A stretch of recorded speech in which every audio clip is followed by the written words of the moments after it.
Jean-Jacques Debout a décidé de se raconter à travers son ouvrage La couleur des fantômes, édition Talent Édition. L'occasion de découvrir et redécouvrir de nombreuses anecdotes sur les stars des années yéyé.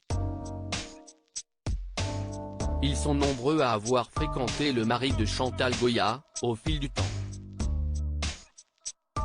L'auteur-compositeur rapporte ainsi quelques folles anecdotes qu'il a vécues avec de nombreuses personnalités, de Sylvie Vartan, et leur étonnante brouille, à Grishka Bogdanov, qui a aimé la même femme que lui, mais aussi Johnny Hallyday et Serge Gainsbourg. Et Johnny, dont Jean-Jacques Debout a été très proche, se retrouve au cœur de nombreux récits de ce livre. Notamment lorsqu'il était en couple avec Sylvie Vartan, avec laquelle il a eu David Hallyday. Mais le playboy plaisait naturellement à d'autres femmes et parmi elles des célèbres. En effet, Marlène Dietrich était folle de Johnny, comme écrit par Jean-Jacques Debout.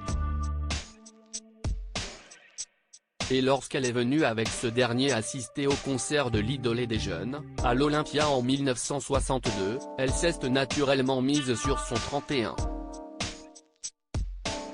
En loge, l'artiste et Marlène Dietrich avaient parlé mode, un sujet qui leur tenait à cœur et sur lequel ils se retrouvaient. Mais ce n'était pas de Sylvie Vartan. Marlène Dietrich t'a trouvé très mal habillée lorsque les deux femmes se sont rencontrées. Marlène Dietrich avait été quelque peu étonnée du look de Sylvie Vartan. Si je sortais ainsi, je me fâcherais avec tous mes amis, avait-elle laissé entendre, se demandant qui pouvait bien conseiller la chanteuse.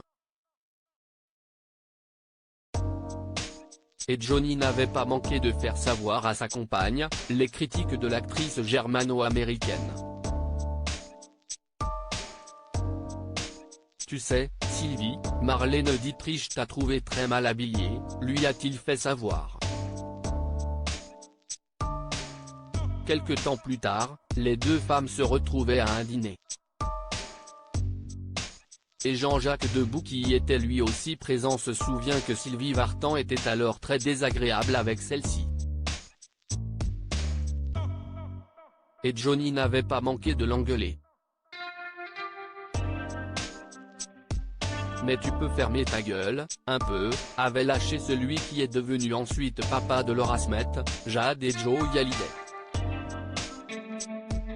Cela n'a pas calmé Sylvie Vartan qui n'a pas manqué de continuer de provoquer l'actrice, la faisant passer pour une vieille.